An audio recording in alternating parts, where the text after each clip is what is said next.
Hi everybody, it's Susan with the Noonan Carnegie Library, and I'm here to talk to you today about how to take pictures of flowers. Now, taking photos of flowers is something that's a lot of fun. It can be a really interesting hobby. There's even some people who can sell the photos they take of flowers. So there's all sorts of stuff you can do with it, but this is a great time of year to start exploring, especially when you want to be outside and not hang out too much inside.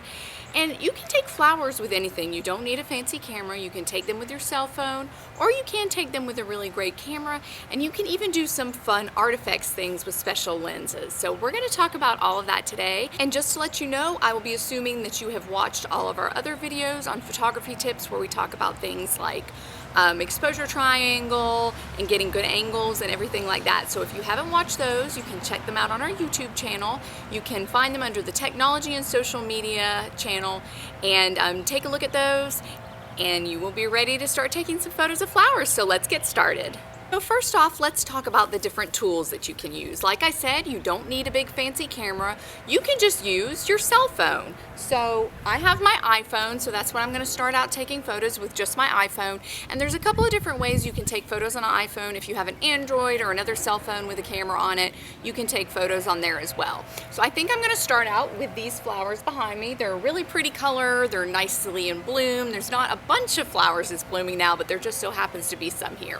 So what I'm going to do is I'm going to show you what it looks like and what I think of when I'm trying to use my phone. And we're just going to take photos with just the regular native camera app that's in my iPhone. Okay, so of course the first thing I'm going to do is actually turn on my phone and open up my camera app. So what I want to do is I want to decide what kind of photo I want to take of the flowers, so I kind of look at them. Now there's a couple of things you can think of when you look at flowers. You can be like, do I want to get a photo of just the flower by itself? Do I want to get a photo of the whole flowering bush? Do I want to get photos of just a few flowers? What is it that you're trying to do? And we've talked about this in previous videos before about looking at the scene. So you always want to think, what do I want to do? Now you can do pictures of all of these. You can do pictures of just a few of them, but let's go in and see what we want to do now. So let's assess the scene. I think what I want to do is take pictures of just one flower here. So my camera phone is up and I'm going to take a photo of this flower. Now I don't know if you can see it, but it's half in shadow, half in light, and we talked about that, being careful of shadows. But when you're taking photos of flowers, you can do all sorts of creative things. So we're going to see what it looks like to take a more dramatic photo where it's half in shadow, half in light. So my camera app is open and I'm going to look and decide what kind of angle I want to do. So I think I'll come in a little bit from the bottom like this and kind of point the camera up. Now, as I'm looking here, there's a little bit of hot spots, which are spots are a little overexposed, maybe a little light, and I don't really want those. So I'm going to move my phone until I can get those just in the background where it kind of looks like it's glowing. And I like it like that. I don't like it so much when it's in the middle of the photo. So I'm just going to keep going in. And on your iPhone, if you tap the screen, it'll focus on wherever you tap on the screen. So I'm just going to go ahead and take that photo.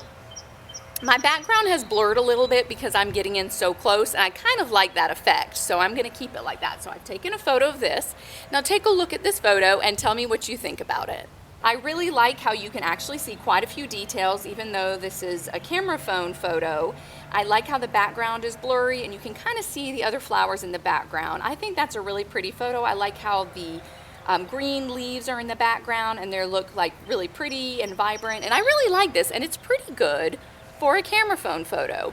Well, if you have a different kind of phone where you can do all sorts of different effects, you can try those as well. And on the iPhone, what I love about my iPhone is that it has the portrait mode, and that just gives you a little bit of an effect. It really blurs out the background and looks really pretty. So I'm going to take a photo with my portrait mode. And since I've already taken a photo of like one flower, mostly isolated, I'm going to try to get a group of photos. And what I want to do is try to take quite a few photos of a flower together, but a lot more blurry than the photo we took before. So I want to kind of get a bigger perspective of here, but we're going to use the portrait mode on the iPhone.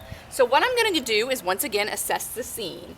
So I really like this line of sight because we're not too much in the sun. The sun is kind of glowing behind this bush right now. So we're going to see what we can get. This flower is really pretty and everything up here is beautiful.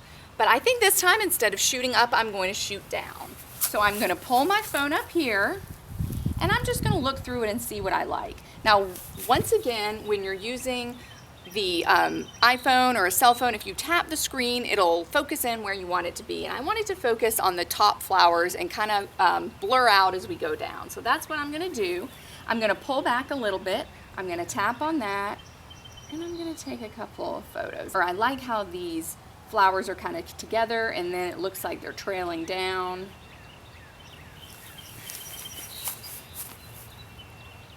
Okay, so now we're gonna look at this photo, and I really like how these two flowers are like right together. There's some leaves hanging down. You can see there's a lot of depth in this photo, and the flowers really go back, and you can see more of the bush, and it looks really pretty with the greens and the pinks. And as you go down the photo, look at the bottom of the photo and how blurry that is, and it just kind of goes together, and it looks really beautiful. So I really like how this looks. So as you can see, just because you have a cell phone and you don't have some kind of fancy camera, you can still take some really amazing photos of flowers. All right, is there a better sign of spring than beautiful daffodils popping up all over the yards? I love these daffodils. They're kind of at their peak beautifulness now. They might go away in the next few days, so I wanted to go ahead and take some photos of them.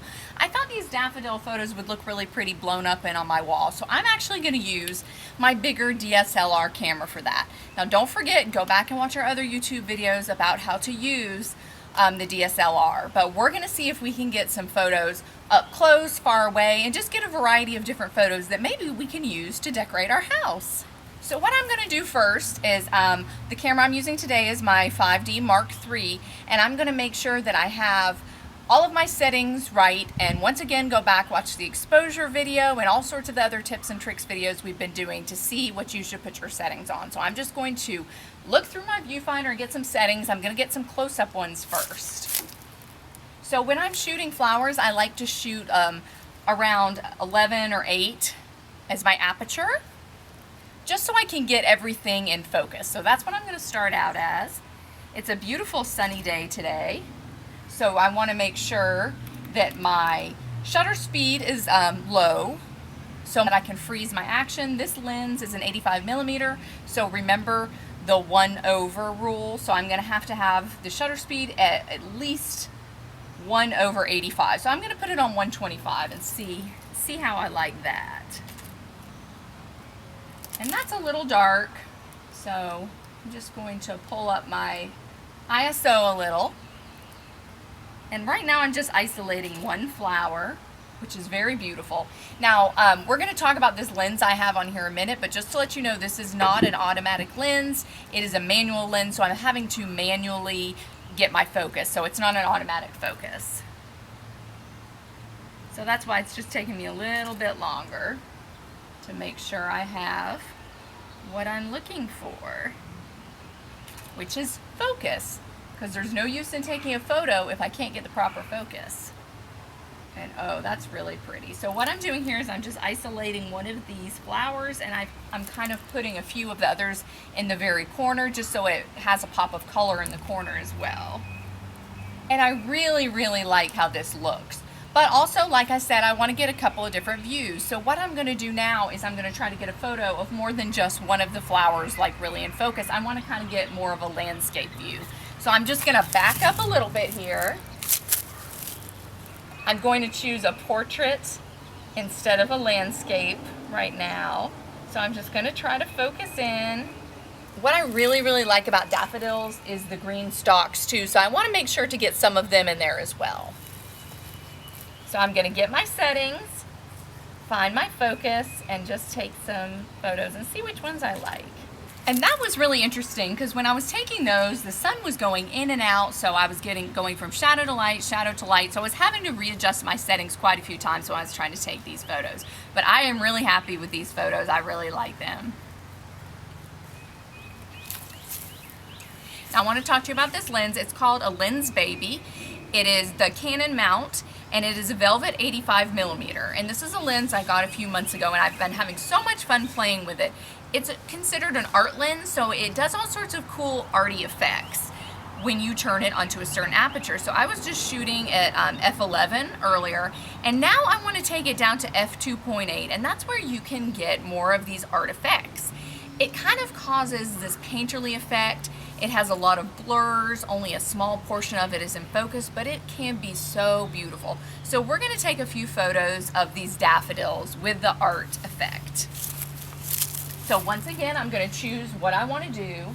And I think for this one, I wanna shoot this flower with the other one kind of in the background. So we're gonna get close. We're going to focus our camera. So since I pulled my camera down to f2.8, I'm going to go ahead and bring my ISO down and pull my shutter speed up a little bit so I can get the proper exposure. Oh yeah, I really like that. It's really beautiful, and I want to show you how you can get some really cool looking effects. But for this, I think we're going to switch to some more flowers. So let's go find some more flowers. Okay, so we're going to use these flowers. These are some flowers that are dried. I've been drying them. They're really pretty. They still have vivid colors, but they're kind of going to be kind of fun to work with. So I'm going to try to get some more photos that are kind of arty or a little more unrealistic, so to speak. So let's get started with this. So what we're going to do is we're going to put these flowers on the porch, and we're going to take photos of them with this beautiful artist/painterly effect, and let's see how we're going to do that. Okay, so what I'm going to do is take my DSLR with my Lens Baby 85 Velvet, and I'm going to take the aperture down to 1.8, which is the lowest this camera will go. So you'll see that this will cause a very interesting effect. Now, I need to also adjust my other settings. First of all, we're out of the sun right now. We're in a little bit of shade, and the sun is rapidly going down, so I'm going to pull down my shutter speed and push up my ISO a little bit. Remember, this lens does not automatically focus, so it'll take me a minute to focus this, so I'm just going to go down. And I'm just going to try to get some really cool looking photos.